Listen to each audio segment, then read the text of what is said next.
Welcome friends, this is Kishore Kumar Jha. I am post graduate in political science. इसके साथ ही मैंने Indian Institute of Mass Communication यानी भारतीय जनसंचार संस्थान नई दिल्ली से जर्नलिज्म में डिप्लोमा किया हुआ है। सिविल सर्विसेज के क्षेत्र में मेरा 7 साल का एक्सपीरियंस है मेंटरशिप का, मुखर्जी नगर से लेकर के अभी मैं राजस्थान के सीकर में एक बड़े कोचिंग के साथ एसोसिएट हूँ। अगले 100 आवर्स में 100 घंटे में क्या स्टडी प्लान होगा इंडियन पॉलिटी के बारे में, मैं उस संदर्भ में आपसे चर्चा करूंगा, डिस्कस करूंगा कि 100 आवर्स का जो प्लान है, स्टडी प्लान इंडियन पॉलिटी पे, उस पर आप कैसे पकड़ बना सकते हैं और एग्जाम ओरिएंटेड जो क्वेश्चंस आते हैं उसको आप कैसे सॉल्व कर सकते हैं, इसके बारे में हम चर्चा करते हैं। तो सबसे पहले देखते हैं कि प्लान क्या है। अगर हम इंडियन पॉलिटी की बात करें तो पार्ट 1 में ऐतिहासिक पृष्ठभूमि, हिस्टोरिकल बैकग्राउंड, सबसे पहले हम संविधान के हिस्टोरिकल बैकग्राउंड के बारे में बात करेंगे, इसके बारे में पढ़ेंगे। सेकंड, संविधान का निर्माण, मेकिंग ऑफ द कॉन्स्टिट्यूशन, संविधान की प्रमुख विशेषताएं, current features of the constitution, इसके बारे में बात करेंगे। और फिर संविधान की प्रस्तावना, preamble of the constitution.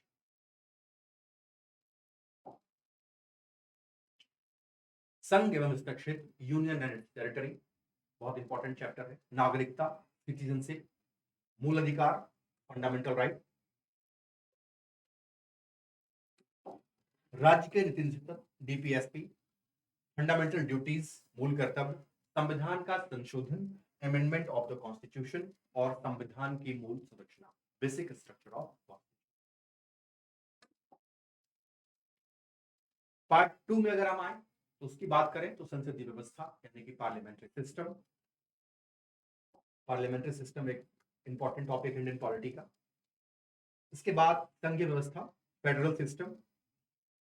After that केंद्र राज्य संबंध, सेंटर स्टेट रिलेशंस, अंतर्राज्यीय संबंध में इंटर स्टेट रिलेशंस, और फिर आपातकालीन प्रावधान, इमरजेंसी प्रोविजन।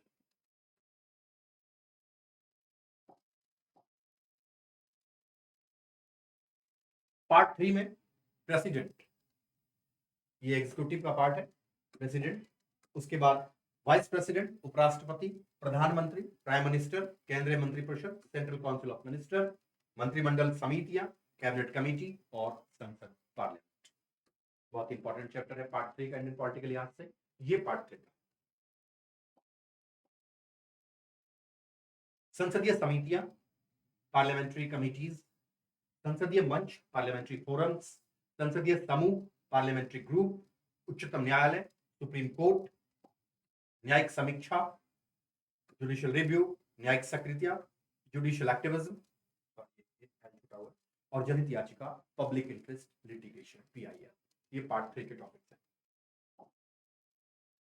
अब हम पार्ट 4 की बात करें तो इसमें फिर स्टेट जो एग्जीक्यूटिव है, राज्य की कार्यपालिका, उसको हम पढ़ेंगे। इसमें हम पढ़ेंगे राज्यपाल यानी कि गवर्नर, मुख्यमंत्री, सॉरी यहाँ चीफ मिनिस्टर होना चाहिए, सीएम, राज्य मंत्री परिषद, पार्लियामेंट्री राज्य मंत्री परिषद यानी कि स्टेट मंत्री परिषद, राज्य विधानमंडल, स्टेट लेजिस्लेचर, उच्च न्यायालय, हाई कोर्ट, और अधिकरण ट्रिब्यूनल्स। ये स्पेलिंग मिस्टेक है थोड़ा, इसके लिए सॉरी। राज्य मंत्री परिषद होगा यानी कि स्टेट कैबिनेट।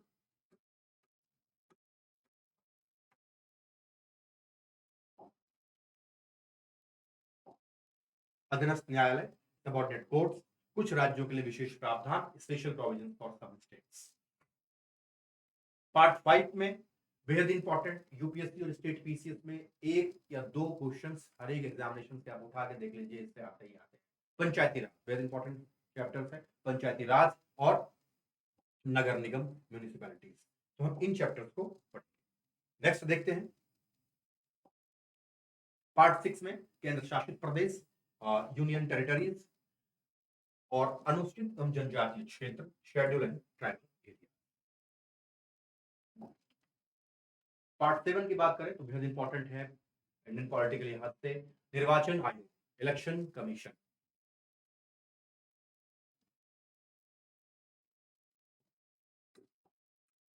संघ लोक सेवा आयोग, यूनियन पब्लिक सर्विस कमीशन। ये पार्ट 7 एक तरह से आप देखते हैं कॉन्स्टिट्यूशनल बॉडीज की बात।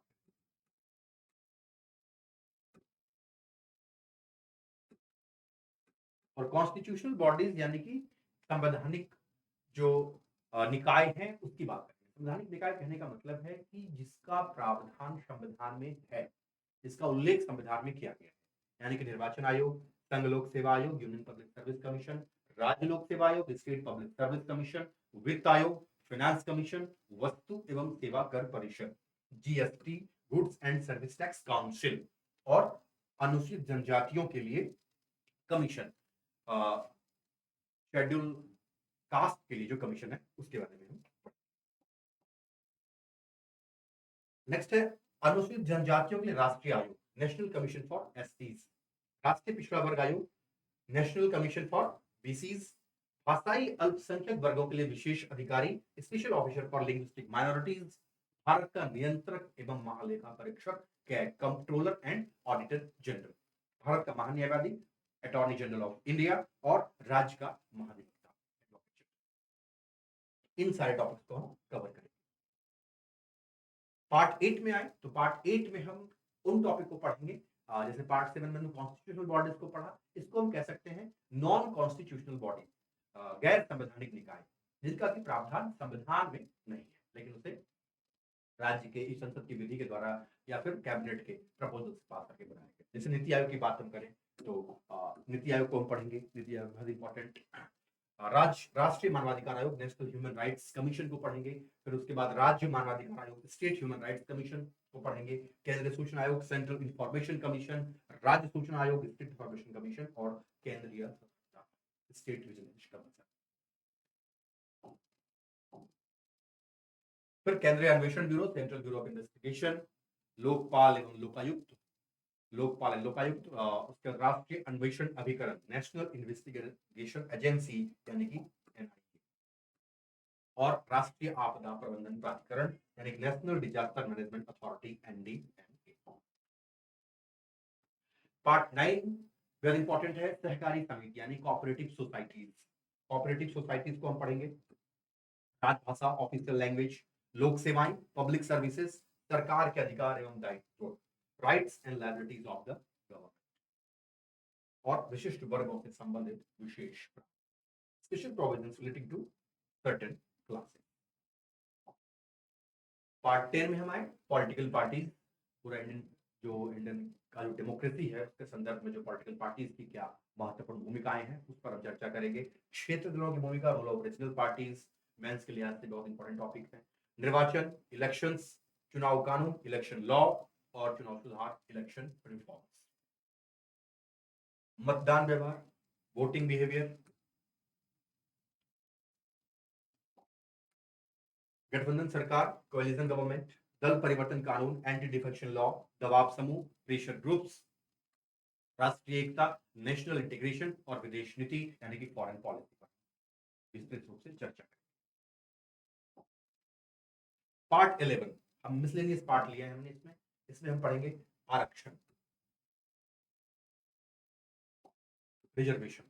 इंडियन पॉलिटी में बहुत ऐसे टॉपिक्स हैं जो कि कई बुक्स में भी कवर नहीं होते और कई बार जो लोकसभा या राज्यसभा के साइट से भी उठा के आप देख होंगे कि यूपीएससी ने अब क्वेश्चन पूछना शुरू कर दिया है। तो हमने इसमें 11 में हमने उन चीजों को रखा है जो इंडियन पॉलिटी के कॉन्टेक्स्ट में इंपॉर्टेंट हो सकते हैं और इस पर यूपीएससी या स्टेट पीसीएस में सवाल आ सकते हैं। जातिगत जनगणना, कास्ट बेस्ड सेंसस बेहद ही पॉपुलर है, बिहार में अभी इसको लेकर के अभी विवाद भी हो रहा है और पटना हाईकोर्ट ने इस पर स्टे भी लगाया। एक राष्ट्र एक भाषा, one nation and one language बहुत ही हॉट टॉपिक है। भारत में अंतरराष्ट्रीय सीमा विवाद, international border dispute in India और इनर लाइन परमिट और विशेष श्रेणी का दर्जा, स्पेशल कैटेगरी का स्टेटस। आपराधिक न्याय प्रणाली, क्रिमिनल जस्टिस सिस्टम, आपराधिक कानूनों में संशोधन, क्रिमिनल लॉ अमेंडमेंट, कारागार सुधार, प्रिजन रिफॉर्म्स, मृत्युदंड, कैपिटल पनिशमेंट, अखिल भारतीय न्यायिक सेवा, ऑल इंडिया जुडिशियल सर्विसेज और भारत में न्यायिक अवसंरचना यानी कि जुडिशियल इंफ्रास्ट्रक्चर इन इंडिया।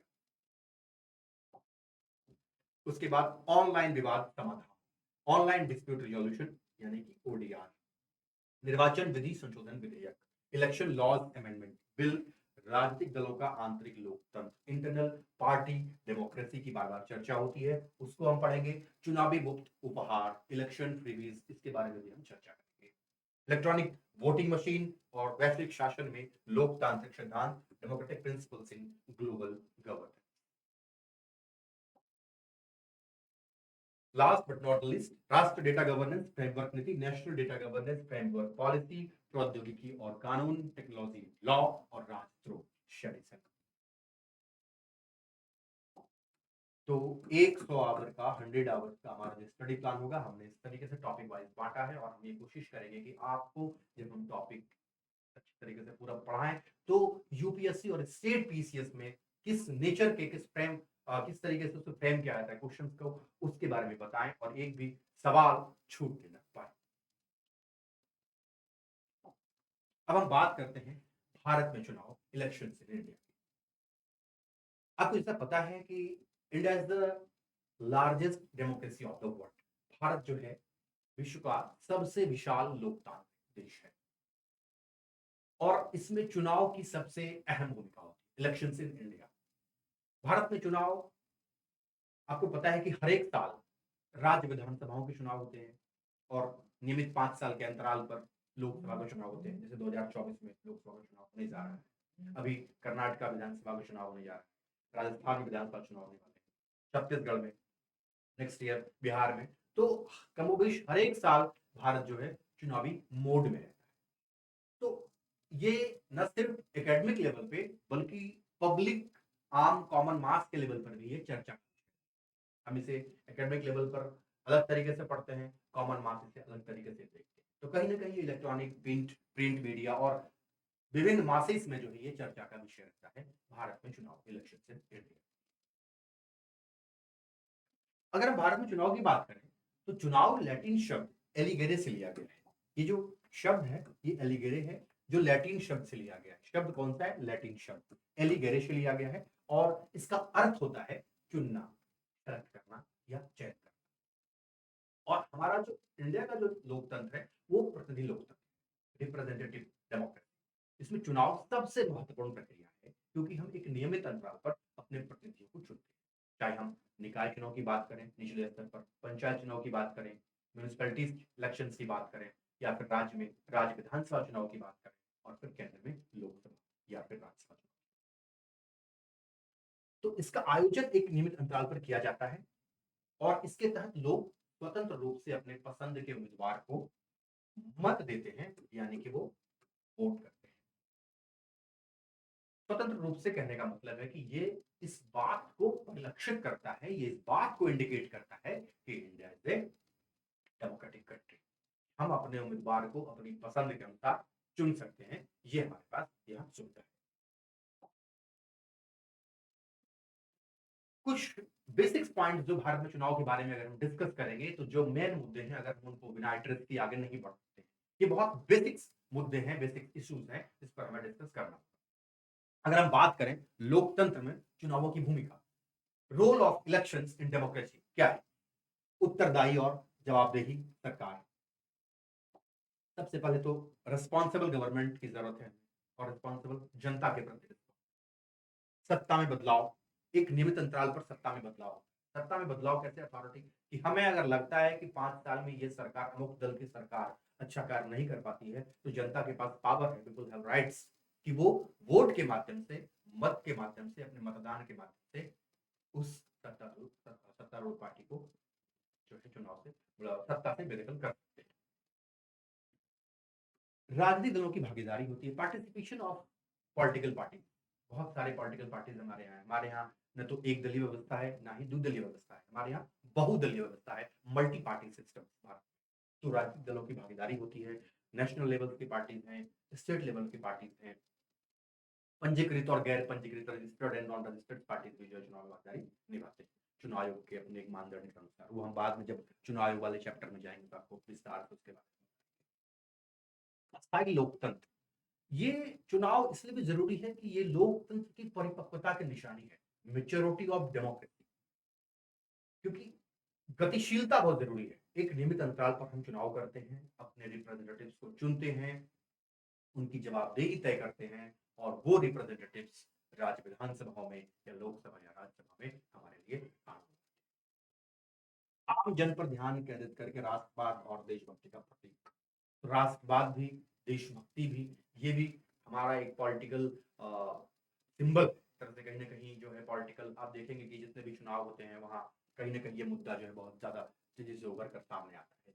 इसके अलावा सत्ताधारी दलों पर नियंत्रण रखकर सुधारात्मक व्यवस्था और जनता की मांगों पर विचार करना। जनता की मांगों पर हम विचार करते हैं, जनता की क्या डिमांड्स हैं, पब्लिक क्या चाहती है, उनका मूड क्या है, उस पर भी जो है चुनाव का निर्धारण होता है, चुनाव की पूरी भूमिका तय होती है।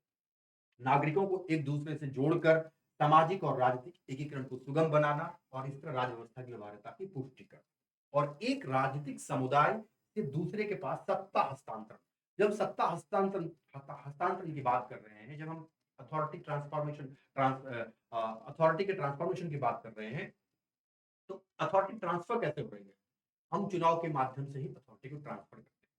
5 साल अमुक पार्टी की सरकार है, अगले 5 साल अमुक पार्टी की सरकार है। तो इस प्रकार से ये एक तरह से कहीं न कहीं पर्याप्त प्रतिनिधित्व की बात भी करता है, एक सफिशिएंट रिप्रेजेंटेटिव्स की बात।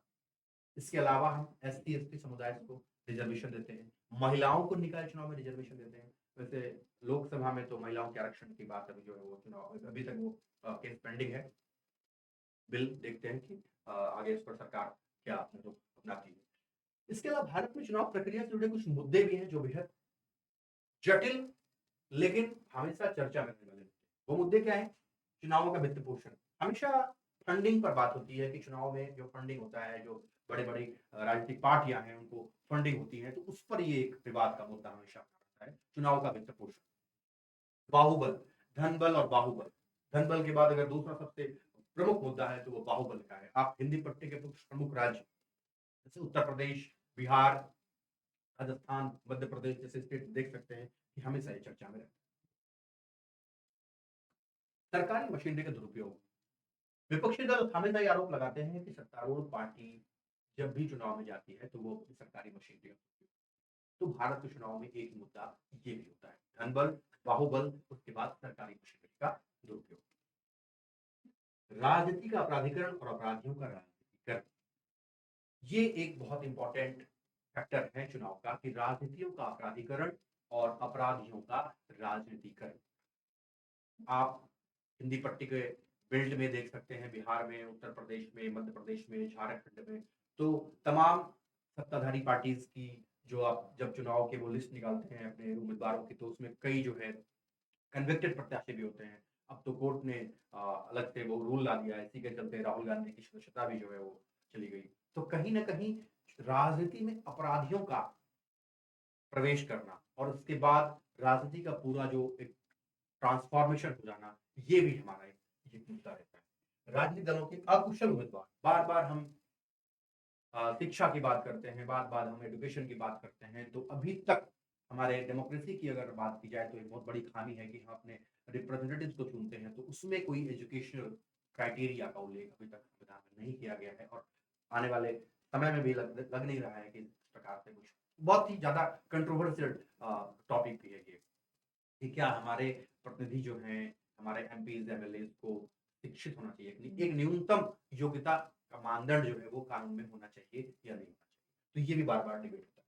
उसके बाद बहुत इम्पोर्टेंट है जातिवाद, कास्टिज़्म का बहुत बड़ा फैक्टर होता है चुनाव में, सांप्रदायिकता और आज के डेट में सबसे प्रमुख सोशल मीडिया का प्रभाव। इफेक्ट ऑफ सोशल मीडिया बेहद इम्पोर्टेंट है। फेसबुक, ट्विटर, इंस्टाग्राम, यूट्यूब ने एक प्रकार से जो है चुनाव के पूरे-पूरे मोड को प्रभावित करने की कोशिश की है और बहुत हद तक इन्होंने प्रभावित किया भी है। तो एक प्रकार से ये आज के दौर में बहुत हॉट टॉपिक्स बनते जा रहे हैं। बात करें कि चुनावी प्रक्रिया को बेहतर बनाने के लिए और इसे सुधार करने की क्या संभावनाएँ हैं। सबसे पहले अगर हम देखें तो पारदर्शिता को बढ़ावा, इसके तहत चुनाव आयोग ने चुनावी बॉन्ड जारी किया।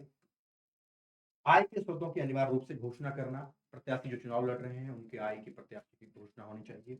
मतदाताओं की भागीदारी को बढ़ाना, मतदान की आयु को कम करना, डाक मतपत्र के माध्यम से मतदान या फिर चुनाव कानून संशोधन विधेयक 2021 में कई ऐसे प्रावधान किए गए हैं, जहां हम भारत की चुनाव प्रक्रिया को और इफेक्टिव बना सकते हैं। मतदान प्रक्रिया को मजबूत बनाने हेतु प्रौद्योगिकियों का उपयोग यानी टेक्नोलॉजी का उपयोग कर सकते हैं, जैसे अभी कर भी रहे हैं हम। इलेक्ट्रॉनिक वोटिंग मशीन, वीवीपैट और नोटा का विकल्प, ये सारा जो है टेक्नोलॉजी का यूज़ हम कर सकते हैं। चुनाव की शुचिता को बनाए रखने के लिए दल-बदल विरोधी कानून, एंटी डिफेक्शन लॉ लाया गया था। दागीदार नेताओं पर मुकदमा चलाना, उनको चुनाव लड़ने से रोकना। इसके अलावा सभी को एक समान अवसर प्रदान करना, आदर्श आचार संहिता, मॉडल कोड ऑफ कंडक्ट चुनाव में। सभी प्रत्याशियों के लिए एक समान रूप से लागू होता है, चाहे वो सत्तारूढ़ पार्टी के प्रत्याशी हो, चाहे वो चुनावी खर्च की अधिकतम सीमा का निर्धारण और एग्जिट पोल पर प्रतिबंध। ये सारी प्रक्रियाएं जो है कहीं न कहीं चुनाव की प्रक्रिया जो है, जो भारत में चुनावी प्रक्रिया को बेहतर बनाने का एक इंस्ट्रूमेंट है। स्वतंत्र और निष्पक्ष चुनाव को साकार करने की कार्य योजना में अगर बात करें तो इसमें सबसे पहले सहभागी लोकतंत्र पार्टिसिपेशन पार्टिसिपेशन जो डेमोक्रेसी है, पार्टिसिपेटिव डेमोक्रेसी की बात करें तो चुनावी प्रबंधन निकायों ईवीएम्स ईएमबीस के संस्थागत ढांचे में युवाओं और महिलाओं के प्रतिनिधित्व को बढ़ाना चाहिए। सार्वजनिक जांच और राज्य की ओर से आंशिक वित्त पोषण को शामिल करना है। राजनीतिक पार्टियों में अंतरदलीय लोकतंत्र की स्थापना। हम लोकतंत्र की बात तो करते हैं, लेकिन जब लोकतंत्र राजनीतिक पार्टियों के बारे में बात करें कि जो पॉलिटिकल पार्टीज हैं इंडिया में, उनके अंदर इंटरनल डेमोक्रेसी कितनी है? अगर हम राष्ट्रीय पार्टियों की बात करें, क्षेत्रीय दलों की बात करें, भाजपा की, कांग्रेस की, राजद की, क्या उनके अंदर इंटरनल डेमोक्रेसी है या फिर नहीं? इसके अलावा राजनीतिक पार्टियों द्वारा उम्मीदवारों का चयन लोकतांत्रिक तरीके से किया जाना चाहिए। ये नहीं कि जो पैराशूट कैंडिडेट्स आए उनको हम चयन कर दिए। यानी कि अगर उम्मीदवारों को हम चुन भी रहे हैं तो उनका जो चयन है वो बेहद ही लोकतांत्रिक तरीके से होना चाहिए। राजनीति के अपराधीकरण को रोकना चाहिए। ये बहुत इंपॉर्टेंट है कि राजनीति में अपराधीकरण को रोकना होगा, तभी राजनीति की शुचिता जो है वो बरकरार रह सकती है। चुनाव विवाद का न्याय निर्णय करना चाहिए। जितने भी इलेक्शन डिस्प्यूट्स हैं उसका एक सर्टेन टाइम में, एक निश्चित समय में उसका निपटारा। इसके अलावा दल बदल विरोधी कानून की समीक्षा करनी चाहिए। दल बदल विरोधी कानून की समीक्षा की बात भी चल रही है और ओपिनियन पोल उम्मीदवारों की अत्यधिक संख्या पर प्रतिबंध लगाकर और टोटलाइजर मशीनों को अपनाकर चुनाव का संचालन और हम बेहतर प्रबंधन कर सकते हैं। तो ये प्रक्रियाएं जो हैं एक तरह से भारत में चुनाव इलेक्शन इन इंडिया की मोटे तौर पर एक रूपरेखा है। इस पर आप अपना आंसर फ्रेम कर सकते हैं और आप इसके बारे में मोटे तौर पर जान सकते हैं। अब इन प्रक्रियाओं को पढ़ने के बाद हम बात करते हैं कि भारत में अभ्यास प्रश्न की बात करते हैं कि भारत में जो चुनाव है उसके संदर्भ में बात। भारत में चुनाव के संदर्भ में निम्नलिखित तथ्यों पर विचार कीजिए। चुनाव स्पेनिश शब्द एलिगेरे से लिया गया है। यदि आपने इस टॉपिक को पढ़ा होगा तो शुरुआत में ही हमने बताया था कि चुनाव जो है वो शब्द कहाँ से लिया गया है। भारत में चुनाव प्रक्रिया से जुड़े मुद्दों में जातिवाद, सांप्रदायिकता और सोशल मीडिया का प्रभाव महत्वपूर्ण मुद्दे हैं। जातिवाद, सांप्रदायिकता और सोशल मीडिया का प्रभाव महत्वपूर्ण मुद्दे हैं। उपरोक्त कथनों में से कौन सा अथवा से सही है अथवा है? यूपीएससी ऐसे ही कूट देके पूछती है, तो हमने भी इसी तरीके से फ्रेम करने की कोशिश की है कि जब आप कोई टॉपिक पढ़ें तो उससे संबंधित सवाल आपको आने चाहिए। उससे संबंधित सवाल आप ड्रॉ कर सकते हैं अपने माइंड में भी। तो सवाल जितने आप ड्रॉ करेंगे आपकी प्रीलिम्स की चांसेस क्रैक करने की उतनी ही बढ़ जाएगी। केवल एक, केवल दो, एक और दो दोनों, ना तो एक और ना ही दो। ये आंसर है कि भारत में चुनाव के संदर्भ में निम्नलिखित पर विचार कीजिए। तो चुनाव स्पेनिश शब्द एलिगेरे से लिया गया है। ये स्पेनिश शब्द ये गलत है, ये लिया गया था लैटिन शब्द से, जो मैंने शुरुआत में आपको बताया। तो ये कथन गलत है। पूछ रहा है कि कौन सा सही है, तो ये कथन गलत है। भारत में चुनाव प्रक्रिया से जुड़े मुद्दों में जातिवाद, सांप्रदायिकता और सोशल मीडिया का प्रभाव महत्वपूर्ण मुद्दे हैं। ये बहुत इंपॉर्टेंट है, बताया था मैंने चर्चा में कि महत्वपूर्ण मुद्दे हैं, तो इसका सही आंसर है केवल दो। और इससे जुड़े अगर हम मेंस में सब्जेक्टिव प्रश्न की बात करें कि टॉपिक से, भारत में चुनाव के संदर्भ में टॉपिक से और जो मैंने अभी डिटेल में बताया उससे किस तरह के सवाल ड्रॉ किए जा सकते हैं, किस तरह के सवाल बन सकते हैं एग्जाम में, चाहे यूपीएससी में चाहे स्टेट पीसीएस में। वो सवाल है भारत में स्वतंत्र और निष्पक्ष चुनाव को साकार करने की कार्य योजना को स्पष्ट करते हुए चुनाव प्रक्रिया से जुड़े हुए मुद्दों पर चर्चा करें। To implement free and fair elections in India, discuss the issues related to the election process. तो ये एक अभ्यास प्रश्न है, 150 शब्दों में या 28। तो ये रहा आज। Thank you.